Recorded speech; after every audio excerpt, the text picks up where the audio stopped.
Então, para quem não sabe, eu sou do Rio de Janeiro. Estou especificamente, geograficamente, na região chamada Recreio dos Bandeirantes, no Rio de Janeiro. E durante 8 anos nós estamos plantando uma igreja lá, nessa localidade. E a gente tem sido agraciado pelo Senhor dentro daquilo que a gente entende como proposta de funcionamento. Daqui a pouco ele engrena, né? Esse microfone ele fica no início, depois ele engrena. E a gente tem sido muito agraciado pelo Senhor dentro daquilo que a gente está movimentando lá. E eu trago um abraço da comunidade Iluminar. E é interessante que esse final de semana, a maioria do pessoal do presbitério, da liderança, está no território de Minas Gerais. Eu vim para Ipatinga com 4 pessoas, 3 pessoas, nós viemos em 4. E eles estão saindo de Ipatinga hoje. E minha esposa está em Uberlândia, então a gente está em Minas Gerais esse final de semana e é muito interessante isso. Nós amamos essa terra e nós temos mineiros que caminham com a gente lá, que mudaram de Belo Horizonte e Contagem e trabalham com a gente lá no Rio de Janeiro. E essa é uma terra muito especial e é muito bom voltar aqui em Governador Valadares. Eu estive uma vez, quando era num outro endereço, né? E estar aqui de volta é interessante. Nunca deixei de procurar notícias sobre o Governador Valadares. E eu sei que a ligação com as pessoas dessa cidade, com o exterior, é muito forte, principalmente com os Estados Unidos e outras nações. E quem sabe a gente pode orar mais para que essa ligação, essa facilidade que a gente tem como território seja convertida para aquilo que Deus quer fazer em relação a um plano de missões para as nações. Não ser somente uma finalidade de exploração, mas uma finalidade de semear aquilo que Deus tem dado a nós. E a gente precisa orar por isso como igreja. Bom, eu queria falar com vocês dentro da proposta do vídeo. Eu assisti o vídeo e achei muito legal esse vídeo. Vocês, quem viu o vídeo de divulgação do evento? Levanta a mão. Então, eu queria falar algumas definições, o que é a visão profética, ou sobre o profético em si, e depois trabalhar em cima, trabalhar em cima no sentido de trazer uma visão profética para nós. Vocês me dão mais ou menos umas 3 horas para isso? Sim. Eu não sei se eu vou usar 3 horas, mas eu já peço antecipadamente. Mas eu preciso trazer uma definição e depois funcionar dentro daquilo que é a visão profética. E eu gosto muito disso. Eu não gosto de fazer sem ensinar. Porque o objetivo do ensino não é simplesmente você obter informações sobre algum assunto. O objetivo do ensino é você desenvolver a sua compreensão sobre os assuntos. O seu entendimento precisa funcionar. Então, nós temos um costume muito grande de sermos espectadores do que é feito na parte da frente dos nossos lugares de reuniões. O que nos falta é saber funcionar dentro daquilo que acontece nas nossas reuniões. Nós falamos muito sobre o louvor, nós falamos sobre adoração, nós falamos sobre economia, se é que falamos de economia ou só coletamos ofertas, são coisas diferentes, e pregamos. E pouco disso que nós fazemos durante uma reunião se torna uma atividade em nós. Pouco se compreende sobre isso. E pouco se entende sobre isso. Eu estava conversando com uma pessoa agora há pouco e ela falou para mim, eu tenho dificuldade em como orar. Porque às vezes eu me vejo falando para o pai, depois do nada eu estou falando a mesma coisa para o filho, e depois eu estou falando do Espírito, então eu não sei como orar. E eu estava conversando com ela exatamente isso. Nós fazemos muita coisa sem saber exatamente o que estamos fazendo. E isso já é algo, assim, admirável. E, ao mesmo tempo, fraco demais. Porque se somos pessoas que não temos dificuldade de começar a fazer, sem compreender o que nós estamos fazendo, isso é muito bom. Mas a gente precisa, de acordo com o tempo, compreender o que nós estamos fazendo. E eu falei para ela, em Lucas capítulo 11, os discípulos observam que Jesus orava de maneira diferente. Eles pedem a Jesus para ensinar eles como orar. Qual foi a vez que você pediu alguém para te ensinar como orar? Você aprende ouvindo as pessoas orando. Sim ou não? Estão aqui comigo? Sim? Você começa a conviver na igreja, você ora, eu oro. Aí você ora, Senhor, meu Deus e meu Pai, te agradeço pela vida, te agradeço pelo sol. Ou só ora quando a coisa está ruim. E aí você me ouve, por favor, não sei nem com quem eu falo, se é com o pai, com o filho. Tem gente que fala assim, eu te amo, Jesus, meu Pai. Opera em nós, Pai. Espírito, você é meu Pai. Não, tudo assim, sabe? E tem uma ordem de como se referir, a que pessoa se referir, por quê? Entre o pai e o filho estão designadas funções que um faz e o outro não. Mas o Deus Pai opera em todos. Paulo explica isso em Romanos 12. Ele diz, olha, há diferentes serviços, mas o Senhor é o mesmo. Isso é o Filho. Há diferentes operações, mas o Espírito é o mesmo. E é o mesmo Deus e Pai que opera em todas as coisas. Está comigo? Mas ele fala que o serviço tem a ver com o Filho e a operação tem a ver com o Espírito. E o Pai está sobre tudo. E aí, Jesus nos ensinou como orar. A oração que Jesus ensina não é dos católicos. Não é verdade? Nós pensamos que só os católicos devem orar. Pai nosso que estás nos céus, santificado seja o vosso nome. Venha a nós o teu reino. Seja feita a tua vontade aqui na terra como é no céu. O pão nosso de cada dia nos dai hoje. Perdoa as nossas dívidas assim como perdoamos os nossos devedores. Não nos deixeis cair em tentação e livra-nos do mal. Nós achamos que essa é uma oração dos católicos. E essa é uma oração universal, graças aos católicos. A gente tem uma ligação muito grande com um bairro aonde a gente está congregando, um bairro mais carente chamado Terreirão. A nossa ligação está em ser uma voz para a associação de moradores e para o bairro. Então, nós não desenvolvemos projetos sociais. Nós oramos para que os projetos viessem para o território, para o bairro. E nós somos os conselheiros do bairro. Então, toda vez que vai acontecer alguma coisa, decidir em relação ao bairro que envolve a associação de moradores, um representante da igreja tem que estar lá, para dar a sua opinião, para orar, para abençoar o bairro. E teve uma vez que teve eleição e o líder da associação de moradores foi reeleito. E ele pediu para eu estar lá na posse dele. Eu, beleza, estava na rua 1000 cadeiras. Pessoas trouxeram cadeiras de casa, 1000 pessoas na rua. E ele falou, agora eu vou chamar o pastor do bairro para poder abençoar e orar pela gente. E tinha todo tipo também de pessoas de igrejas diferentes, até de outras religiões. E eu falei assim, vamos orar todos juntos? Eu quero orar com vocês uma oração que eu sei que todos sabem, o Pai Nosso. E todo mundo. E eu falei o seguinte, olha, mas eu quero que a gente ore essa oração com entendimento. Existe uma parte dessa oração que é muito importante para a gente. Seja feita a sua vontade aqui na terra como é no céu. Essa parte mostra que existe uma dificuldade da relação com o céu e com a terra. Algo acontece no céu que não acontece na terra. E a Bíblia diz que a terra é responsabilidade de administração nossa. E todo mundo olhando para mim.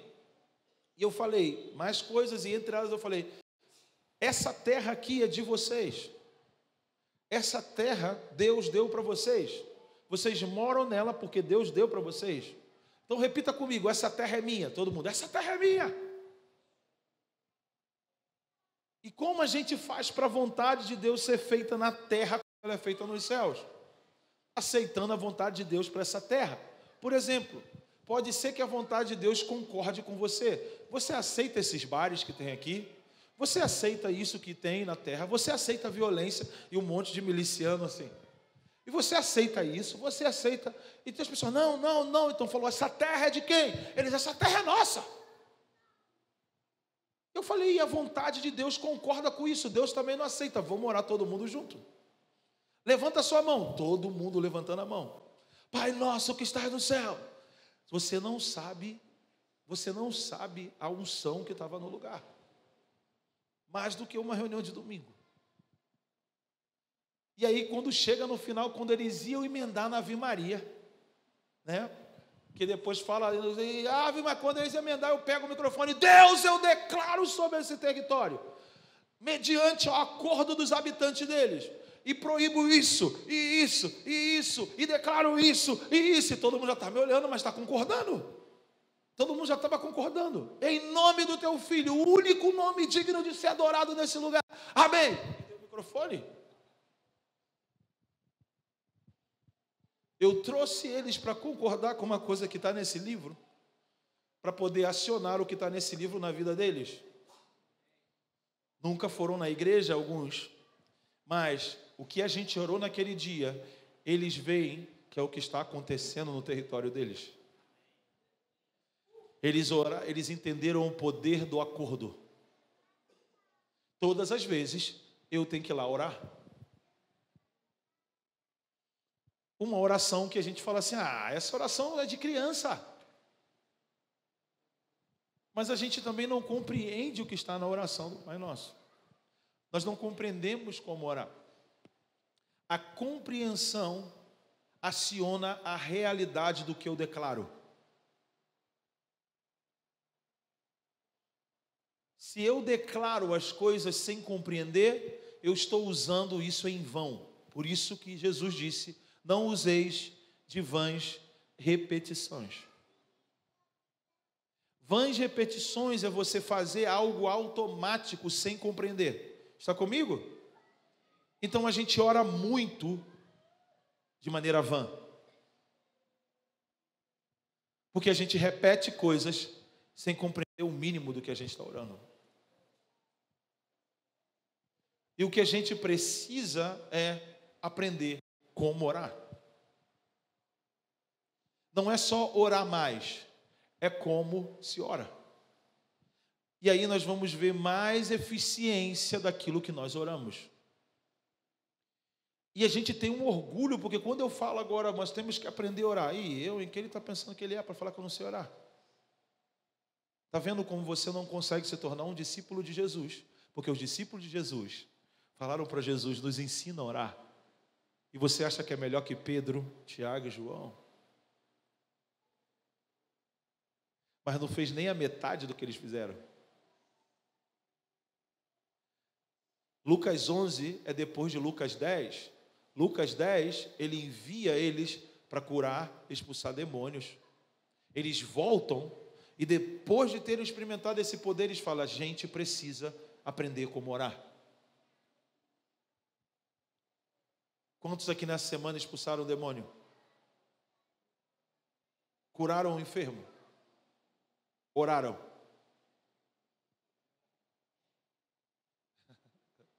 Como a gente não sabe, mas oramos.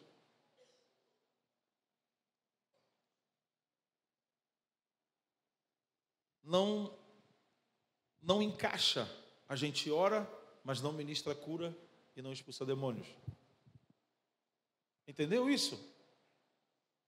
Eu falo isso com todo amor. Porque eu acho um desperdício de energia a gente fazer coisas de forma vã. Você calcula quanto tempo você passa em reunião. E agora calcula em quanto tempo você tem ativado na sua vida aquilo que você fala nas reuniões.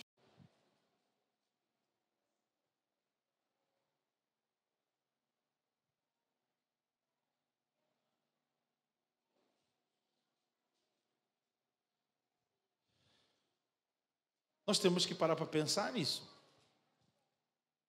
Nós precisamos reverter esse jogo. Porque senão nós vamos ter só energia para fazer reuniões.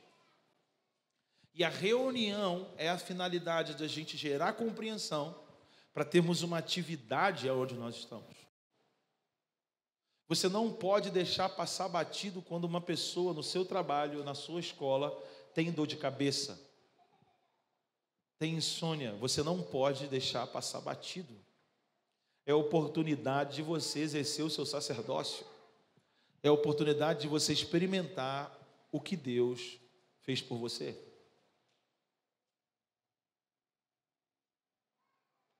Minha filha tem 10 anos.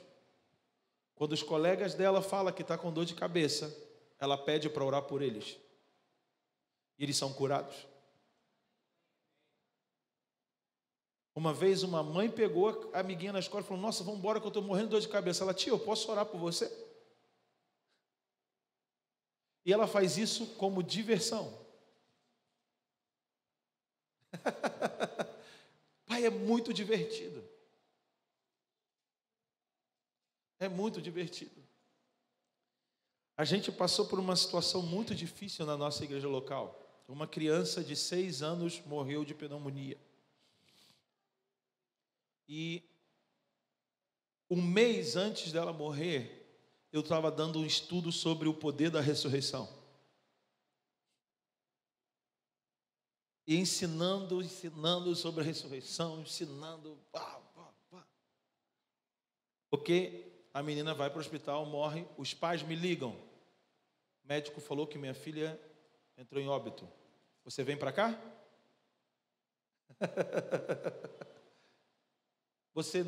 Eu fiquei louco, porque eu nunca vi uns pais tão tranquilos depois de receber a notícia do óbito. E eu cheguei no hospital, você vai lá, então, tá bom, vamos lá. Estava todo mundo bem. E eu entro na sala, a menina já estava empacotada. E eu falei: eu vim orar por ela. E o médico falou: por que você não espera para orar lá no funeral? Se vai orar para ela ressuscitar, ora logo lá.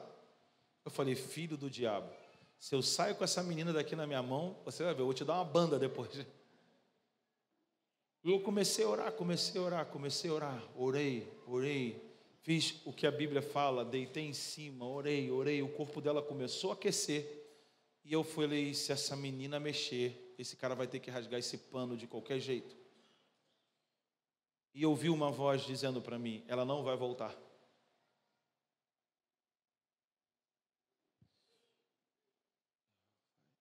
Uau! E agora? Ela não vai voltar. E Deus é muito divertido, porque Ele não falou mais nada além disso. Mas imagina o que passa na sua cabeça. Eu tinha que sair no corredor e encontrar os pais. E eu tinha ensinado durante um mês sobre o poder da ressurreição.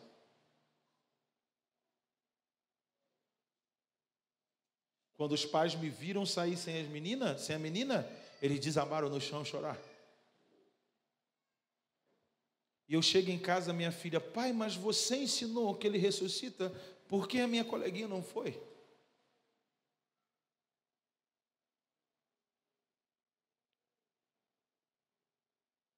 Eu falei: a gente fala muito sobre coisas que a gente não sabe como operar. E foi um baque para mim, muito forte. Mas foi o momento em que nós experimentamos o poder da ressurreição. E um dia nós nos reunimos logo depois disso, como igreja, e eu não sabia nem o que falar. E quando eu peguei o microfone, o Espírito soprou uma frase na minha mente assim: eu estou tirando o que vocês mais amam agora, para vocês amarem mais o futuro. Eu abri a Bíblia no versículo que diz sobre os mortos, que eles ressuscitarão primeiro. Então, se a gente amar a volta de Cristo, nós podemos recuperar aqueles que foram antes da volta de Cristo. Quando Cristo voltar, diz que os mortos ressuscitarão com Ele. Sabe o que é isso? Nós passamos um tempo pedindo: Senhor, vem logo, até amar a vinda de Cristo mais do que qualquer coisa nessa terra.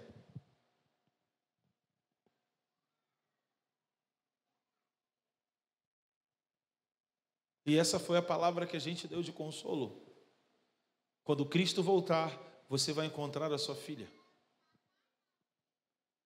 Quando Cristo voltar, tudo aquilo que é ruim, pecaminoso, desastroso, vai terminar.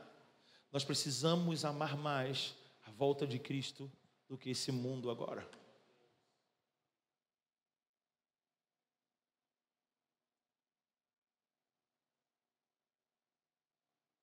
Ele falou literalmente: eu estou voltando o coração de vocês para o futuro. E desde então, a Bíblia para mim mostra claramente como nós podemos viver no presente como pessoas de futuro. Como nós podemos viver libertos das circunstâncias presentes, totalmente amando mais o que está vindo do que o que é agora. Nós não podemos ter medo de perder o que é agora.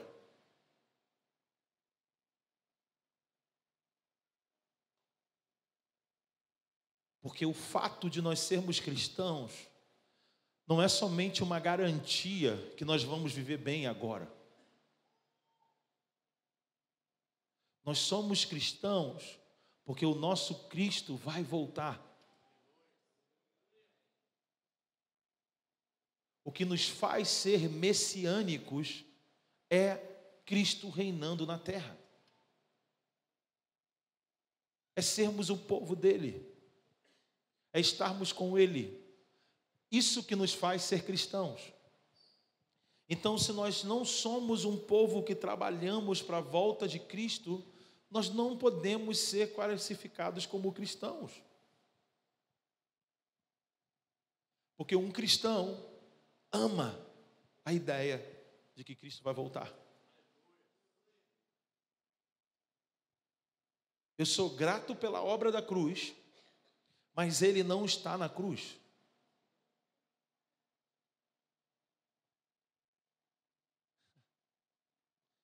Ele ressuscitou. Ele comeu peixe, tomou vinho e subiu. Tocaram no corpo dele, viram o buraco na mão dele. Ele não subiu como um fantasma, ele tinha corpo. Ele comeu. Cristo não é um holograma. O céu não é um holograma. Existe. É mais verdadeiro do que a terra.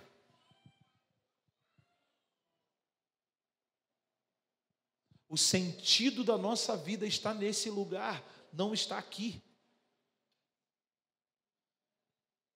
Nada que percamos aqui pode doer mais do que a ausência de Cristo na terra. A ausência de Cristo na terra tem que nos incomodar mais do que as perdas que nós temos agora na terra. A igreja que ama o noivo quer viver junto com o marido. Onde já se viu uma noiva que nunca se entrega para o casamento? Sempre está morando na casa dos seus pais, sempre está preso com as suas coisas, com as suas emoções.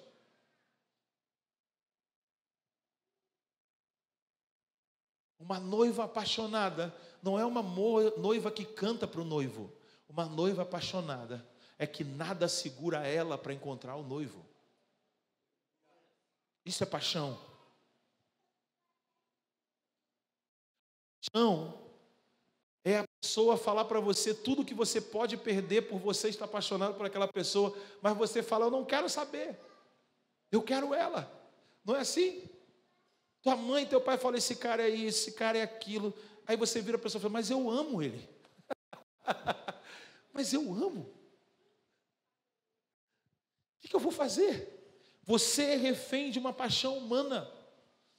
Nós precisamos nos tornar refém de uma verdadeira paixão. A paixão por Jesus é o seu fogo que consome o meu interior.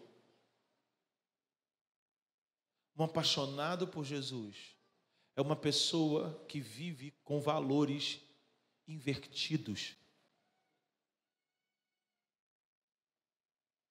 que nada pode tirar esse valor dele. O fogo de Jesus é o fogo do ourives que purifica o ouro. A paixão de Jesus por nós é Ele querer eliminar as escórias do nosso interior.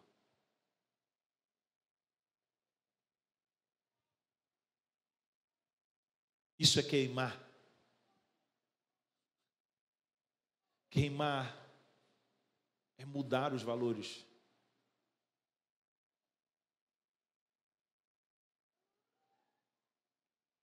Queimar não é só falar que queima.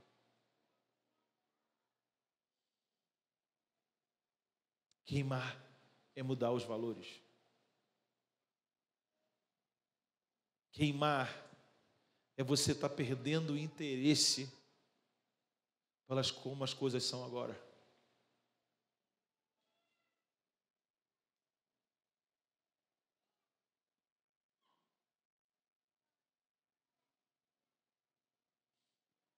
A gente precisa aprender a amar mais o que está por vir do que o que é agora.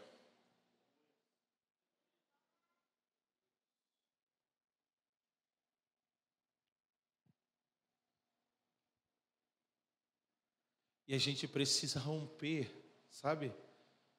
Com o orgulho, com a soberba de eu já sei. A gente luta mais pelas posições, por fazer isso, fazer aquilo, do que ter a humildade de dizer: me ensina, me explica, me mostra. Essa era a reação dos discípulos de Jesus. Me explica. Mas por que você fala assim? Mas me mostra. Mas isso é um coração de discípulo. Discipulado não é um método. Discipulado é uma missão. Fazer discípulos não é um método para crescer o número de crentes na igreja. Discipulado é alterar como as pessoas pensam.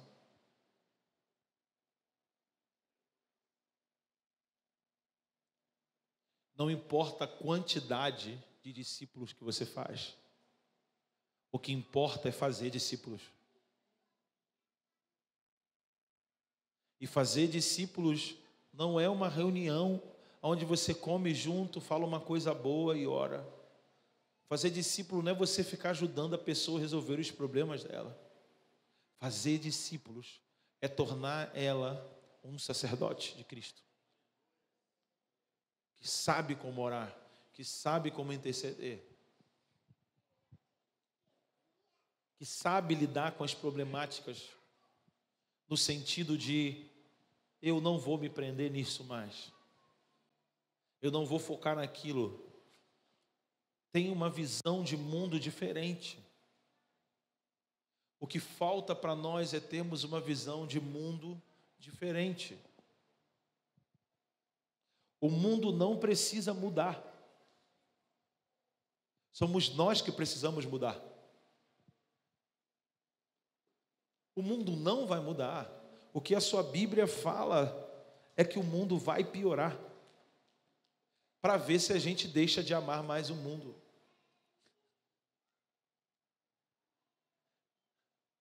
Tem uma parte na Bíblia, Apocalipse 5 até o 18, que a gente não gosta de ler. Começa a abrir selo e cai coisa na água e fica amarga e destrói não sei o que. Tu fala assim: nossa, isso não quero para a minha vida não. Vai ter que passar por isso. O mundo não vai mudar. Nós temos que mudar no mundo. Nós temos que tornar o trigo desse mundo. Porque o trigo vai resplandecer.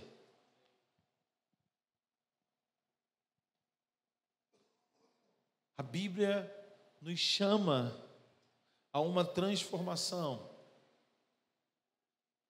a uma mudança, a uma alteração. E não em mudar como as coisas são, mas eu ser mudado por o que ela diz. E pode ser que as coisas vão sendo mudadas, mas esse não é o meu objetivo. O objetivo é o quanto eu vou mudando, o quanto eu vou permitindo ser transformado.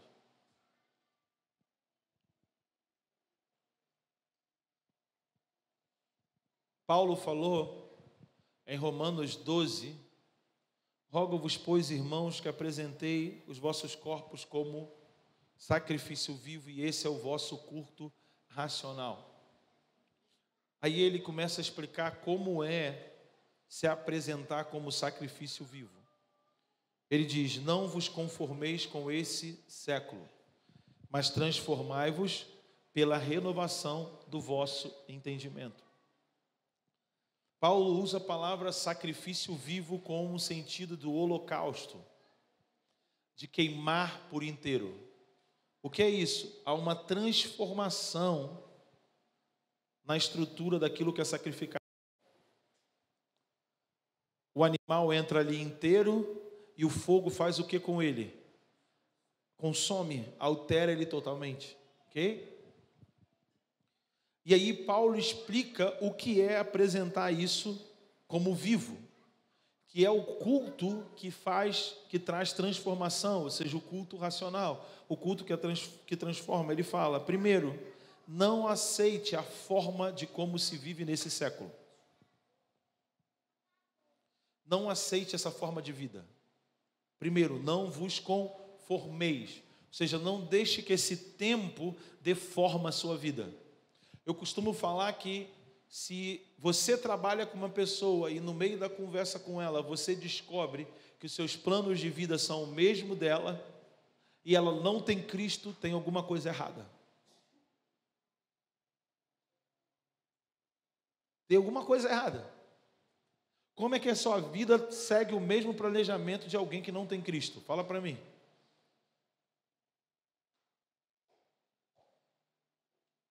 Não deve seguir. Você não cria filhos para estudar e ter a melhor profissão e ganhar dinheiro. Essa é a ideia desse século.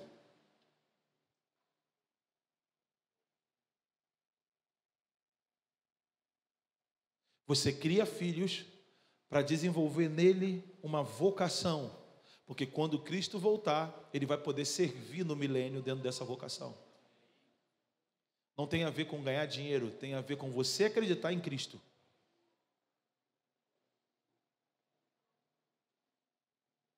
Outra forma desse século, o pai vira para a filha e faz o seguinte: eu quero que você estude e trabalhe e ganhe o seu dinheiro, porque eu não quero filha minha dependendo de homem nenhum.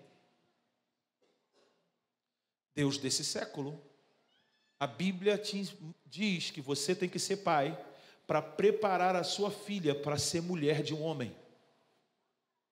E depois reclama do divórcio. Depois faz encontro de casais para resolver problemas de casamento.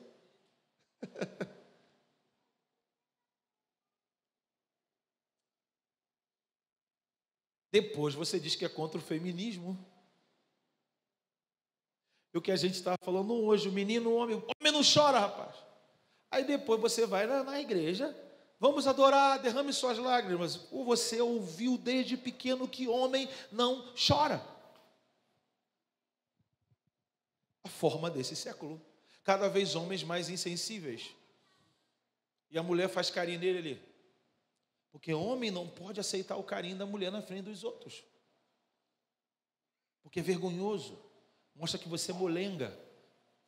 Então fica assim, o homem, a mulher segura no braço dele, ele não segura no braço dela. Ela bota a mãozinha, faz carinho, ele assim. macho, entendeu? Estrutura desse século.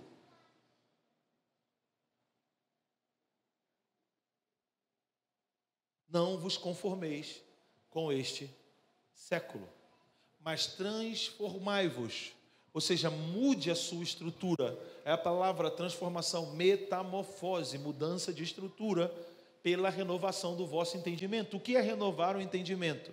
É romper com o pensamento condicionado. É romper com a memória que gera em você um comportamento. A sua memória histórica que gera em você um comportamento. Paulo fala para a gente soltar isso e receber um novo entendimento. E esse novo entendimento, ele diz, para que possais experimentar a boa, perfeita e agradável vontade de Deus. A vontade de Deus não se busca, se experimenta. Como eu experimento a vontade de Deus? Vivendo como Deus estabeleceu. Está comigo? Vivendo como Deus estabeleceu. Deus estabeleceu homem e mulher. Como diz aquela música, menino é menino, homem é homem, menino é menino, macaco é macaco. Foi uma piada, ninguém riu. Mas... Então, Deus estabeleceu macho e fêmea. Um relacionamento entre eles. Deus disse, sede fecundo. O Marco ouviu isso com toda a força. Uma parte do mandamento ele está cumprindo. Ele fala o seguinte, ser produtivo. Nós precisamos ser seres produtivos. E os abençoou e disse, sede fecundos, produtivo. Cresçam, frutifiquem, multipliquem, porque a frutificação gera multiplicação. Você tem uma semente, planta ela, a árvore te dá 100, ou 30, ou 60, entendeu? E aí você multiplica e você domina. Isso é viver reino de Deus. Viver reino de Deus não é mandar nas pessoas. O reino de Deus é um reino que serve. Reinar em vida é ser fecundo, crescer, frutificar e multiplicar. Isso é reinar. Reinar não é usar a espada. Reinar é viver de acordo com o decreto de Deus para o homem. É dominar sobre as coisas. E não deixar que as coisas te dominem. Agora, a gente tem medo de não ter dinheiro, a gente tem medo de ter filho porque é caro, a gente tem medo da violência, a gente tem medo, a gente não domina, a gente não reina. Porque os nossos padrões são totalmente desse mundo. Por medo desse mundo, eu crio meu filho de acordo com os perigos desse mundo, para que ele seja vitorioso nesse mundo. A Bíblia não diz que a gente tem que vencer no mundo. A Bíblia diz que a gente vence o mundo.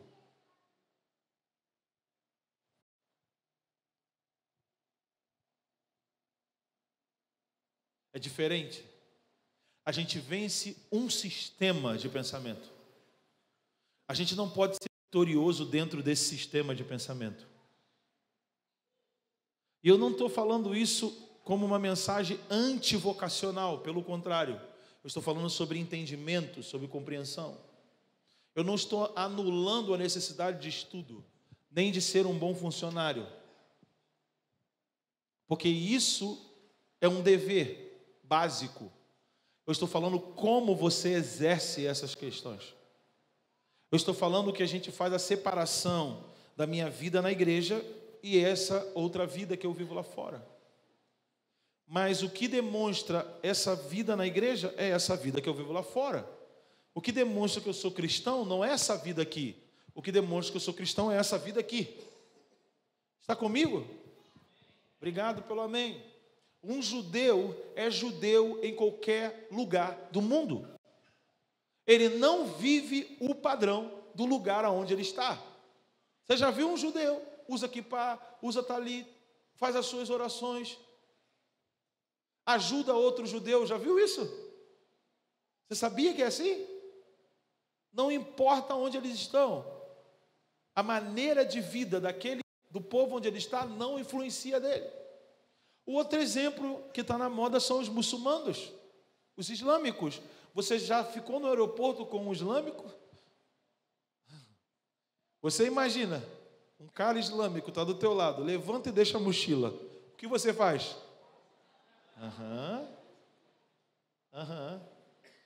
Você entendeu o que é isso? Eles impuseram um padrão. A gente respeita quem eles são.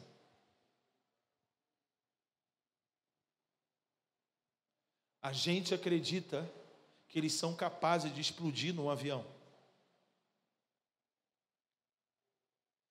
Esse deveria ser a visão que as pessoas deveriam ter da gente. Porque eles estão no aeroporto, deu a hora, eles botam o tapete e oram. Você já viu isso? Se deu a hora, ele pega o tapete dele,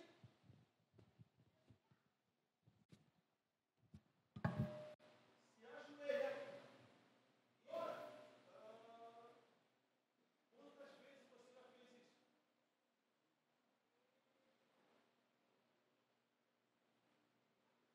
Quantas vezes você já levantou a mão, como Paulo falou, eu quero que os homens levantem mãos santas em todos os lugares. Paulo não falou, levante as mãos na reunião. Paulo falou que eu quero que vocês levantem mão santa em todos os lugares. Senhor, vem nesse lugar. Senhor, aqui eu te adoro. Senhor, mas eu não faço isso, sabe por quê? Porque as pessoas vão achar que você é doido. Mas essa é a ideia. Eles têm que achar que você é doido. Paulo escreveu em 2 Coríntios 4:5, se enlouquecemos é para Deus, se mantemos o juízo é para vocês. Nós estamos fazendo mais o padrão das pessoas do que o padrão de Deus.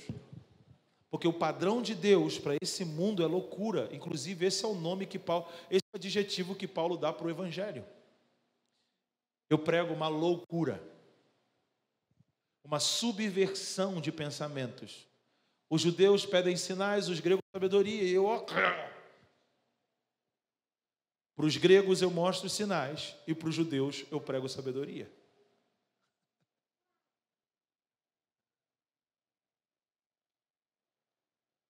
Nós vivemos muito normal, e nós, quando entramos dentro de salões como esse, nos transformamos.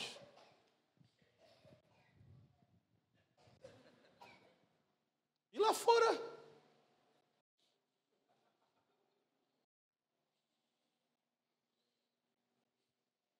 errado. Vou contar uma história para você. Um dia, um filhotinho de camelo chegou para a mamãe. Falou, mamãe, filhotinho de camelo, por que a gente tem essa sobrancelha tão grande? Ah, meu filho, é porque o sol do deserto e as tempestades de areia são muito fortes, e essas sobrancelhas grandes nos ajudam a proteger os nossos olhos da areia, a gente consegue manter focado olhando para frente. Mamãe, por que a gente tem essas corcovas tão grandes? Ah, minha filha, porque a gente caminha muito no deserto e a gente consegue armazenar água. E a gente consegue percorrer grandes distâncias sem precisar tomar água. Mamãe, por que a nossa pata é redonda e é fina e nós somos altos? Ah, porque a pata redonda, a areia do deserto é fofa e o redondinho não permite que a pata afunde. Por causa da areia, como é a areia do deserto. E é longo porque a distância que a gente fica da areia do deserto, que é muito quente, não aquece tanto a gente. E o filhotinho de camelo olhou para a mãe, falou, mamãe, se a sobrancelha é por causa do deserto, a pata é por causa do deserto, a corcova é por causa do deserto, A perna longa por causa do deserto. Por que a gente vive dentro do zoológico?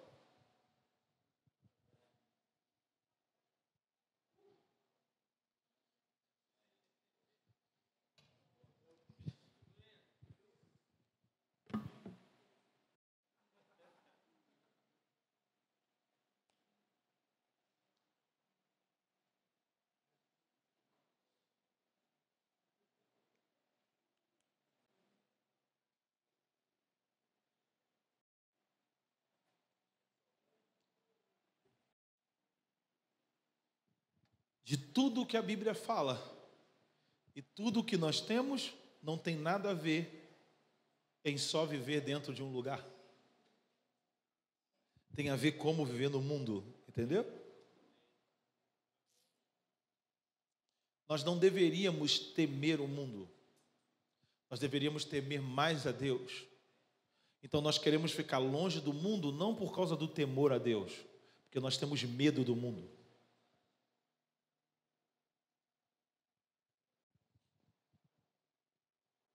E o mundo não é um problema. Deus amou o mundo. Mas Ele não quer que a gente viva no padrão de como o mundo vive. E o pior de tudo é que a gente se reserva de várias coisas desse mundo, mas vive dentro da igreja com a mentalidade do mundo. Não é doido isso? Eu acho muito doido. Eu não me permito viver assim. Eu não me permito. Se a gente paga um preço, paga aluguel, faz obra, tem ensaio, faz um montão de coisa, eu não vou viver o padrão do mundo dentro da igreja. Tem que servir para alguma coisa. Eu não aceito, como Paulo disse, elimine no vosso meio inveja, cobiça, ciúme, fofoca, elimina. Então eu vou eliminar isso. Se despojais do velho homem e se revista do novo homem. Então essas são as nossas prioridades. Eu não estou falando de ser certinho, eu estou falando de ter um padrão. Ter um padrão.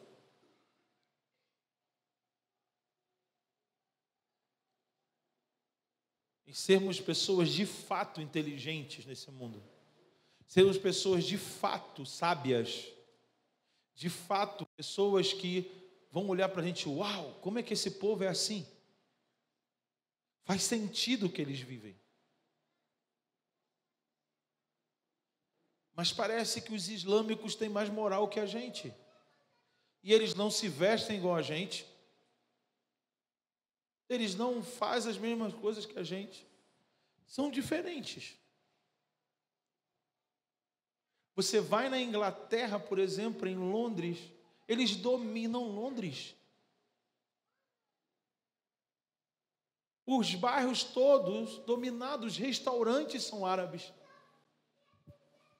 Eles dominam uma cultura, qualquer cultura que eles tiverem, eles vão dominar. E eles vivem as suas práticas, a sua cultura em qualquer país. E fazem discípulos. Você entendeu isso? Isso é para ser nosso. É essa ideia oriental, essa ideia matriz de que a Bíblia foi escrita. Era assim que a igreja inicial começou. Vivendo uma vida totalmente paralela a como as coisas eram. A igreja não vivia como se vivia em Jerusalém e a igreja não vivia como se vivia em Roma. E eles eram vistos como ameaça por causa disso. Porque o estilo de vida deles era louco. Era outro padrão.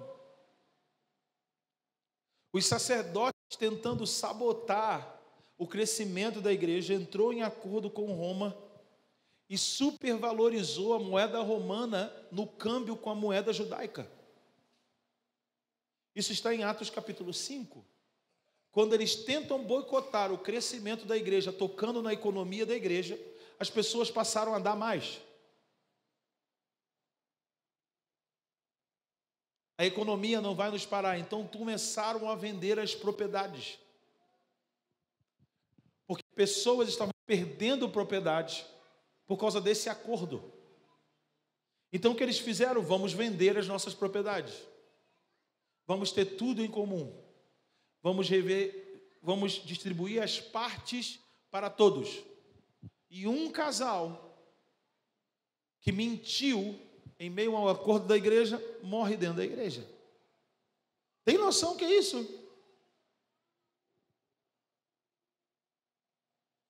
Isso é muito doido. E isso é avivamento. Havia tanta presença do Espírito que eles entrarem em acordo era como se fosse uma decisão do Espírito. E Pedro falou para Ananias: você mentiu ao Espírito. Sabe, a igreja e o Espírito era assim. Ninguém tocava na igreja porque o Espírito estava nela.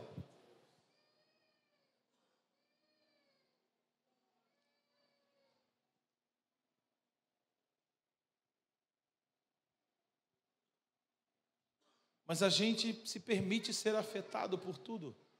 A economia, os nossos problemas no casamento, o problema com filhos. Somos afetados por tudo. Por falta de um padrão do céu. E o padrão do céu não é você viver como anjo. Porque você não é anjo. Não é verdade? Alguém aqui é anjo? Não. Isso não. Se você fosse anjo, você estaria aqui de uma maneira diferente.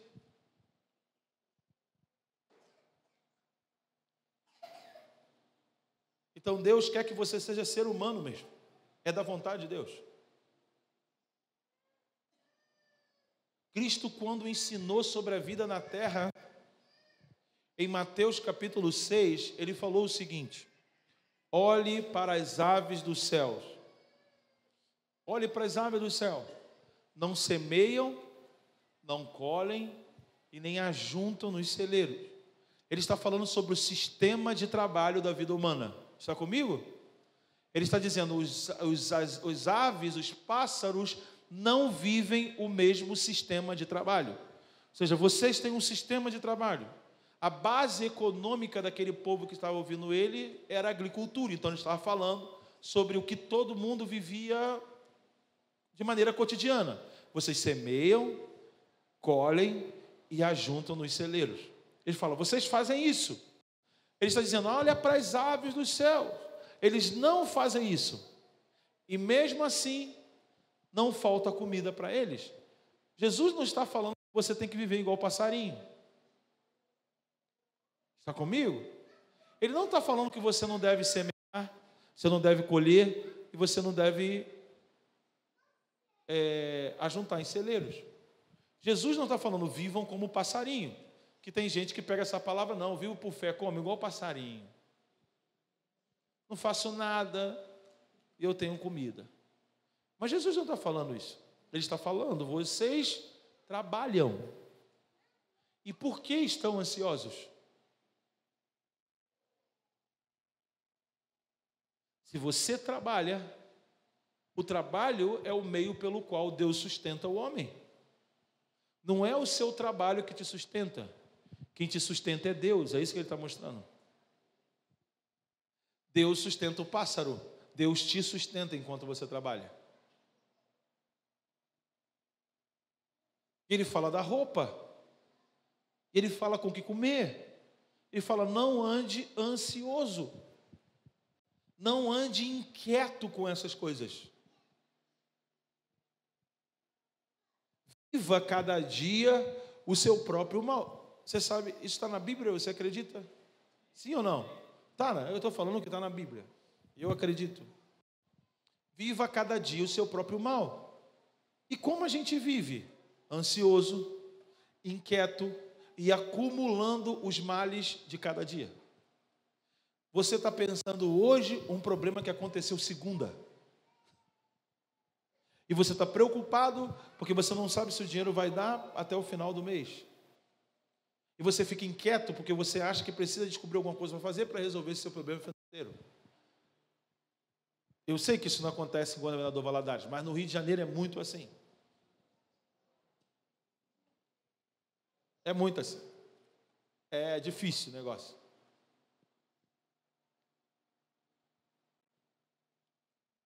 E aí quando a gente para ver, a nossa vida está só nisso, é ou não é?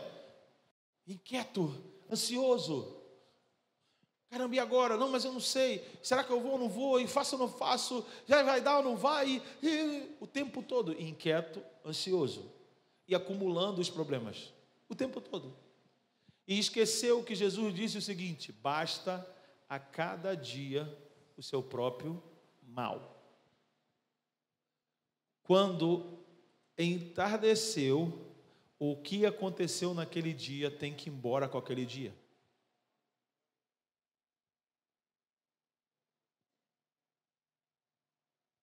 É o que diz a nossa Bíblia. É o padrão do céu. Fábio, mas como é isso? Porque se eu não resolvo vamos lá, o que é para você resolver? Não perder. Não. A Bíblia disse que você tem que morrer com o mal de cada dia. O mal vem, você morre com aquele mal. Não reivindica, não cobra. Acabou, eu morri.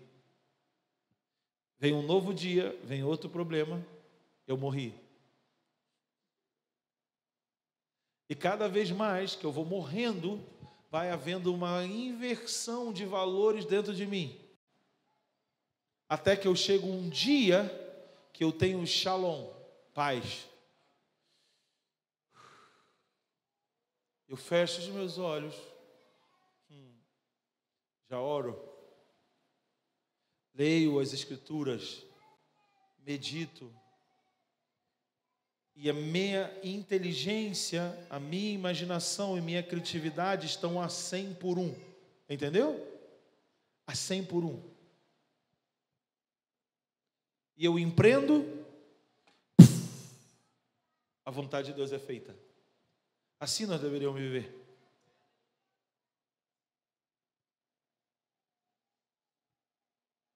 Todos os homens incumbidos de autoridade e de funções na Bíblia, reis, sacerdotes, juízes, a Bíblia manda: medita na lei dia e noite.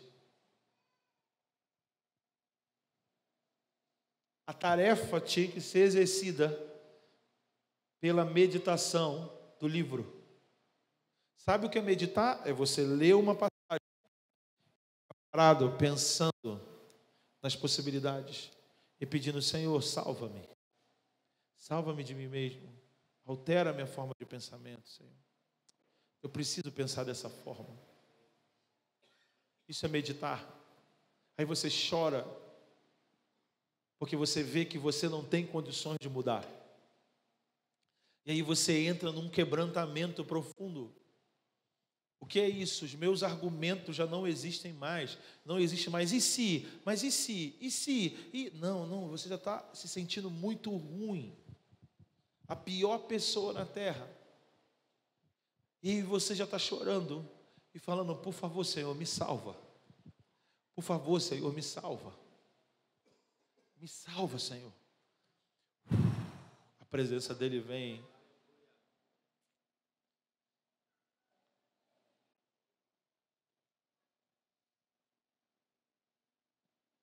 Esse deveria ser o nosso estilo de vida.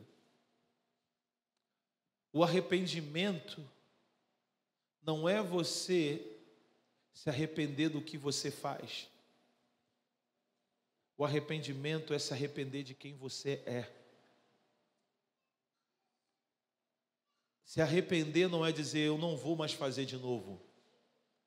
Se arrepender é dizer: eu não tenho condições de não fazer de novo.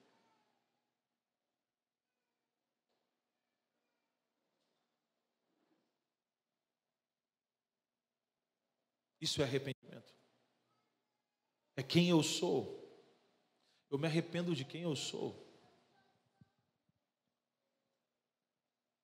E só Deus pode me salvar. Só Cristo pode me salvar. A gente acha que é a nossa fé que salva. Não, eu creio que eu posso ser salvo. Se você não crê que Cristo te salva, você não é salvo. E nós somos salvos de nós mesmos primeiro. Porque quem inaugurou a salvação morreu. Primeiro ele matou o homem. Isso é o primeiro sinal da salvação, sepultamento da minha vida. Por isso eu sou batizado nas águas, sepultando a minha vida, se identificando com Ele no batismo, na crucificação, para que eu possa viver uma vida ressurreta pelo poder da ressurreição. É dizer, eu não sei mais viver por mim mesmo. Talvez seja tudo o que Deus está esperando a gente dizer. Todo aquele que invocar o seu nome será salvo.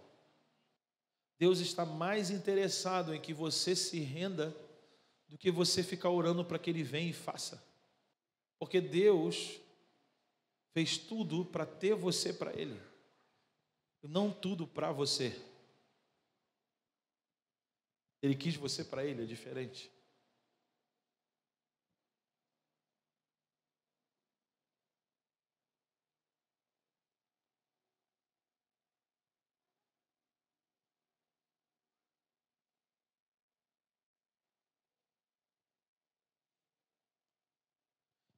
E o que está escrito nesse livro é muito real. Aqui não tem só histórias. Isso é real. E não pode resumir, nós não podemos resumir esse livro em 3 horas de reuniões. É muita vida que está aqui, é muita coisa que está aqui.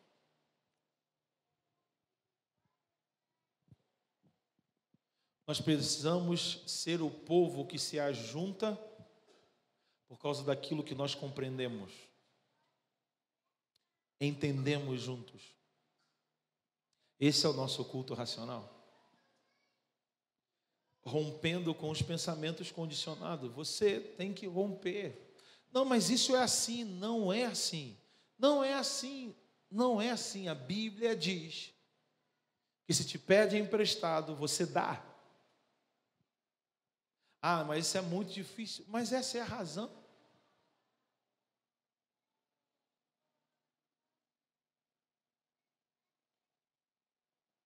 A Bíblia diz que você não tem que ser reivindicador de nada. É assim. A Bíblia diz que você tem que ser um bom funcionário para que Deus te abençoe. Aí o que a gente faz? Só trabalha na frente do chefe.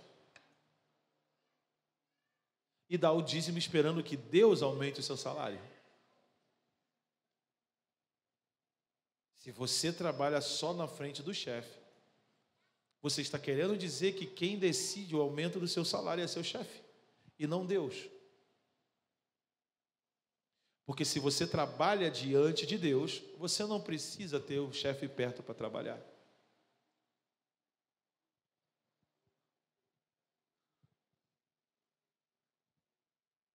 Isto é ser cristão? Ser cristão não é não, eu dou meu testemunho, eu falo de Jesus no trabalho, mas só trabalhar na frente do chefe. Para os céus, isso não é nada. Ser um cidadão do céu no trabalho, você trabalhar diante de Deus.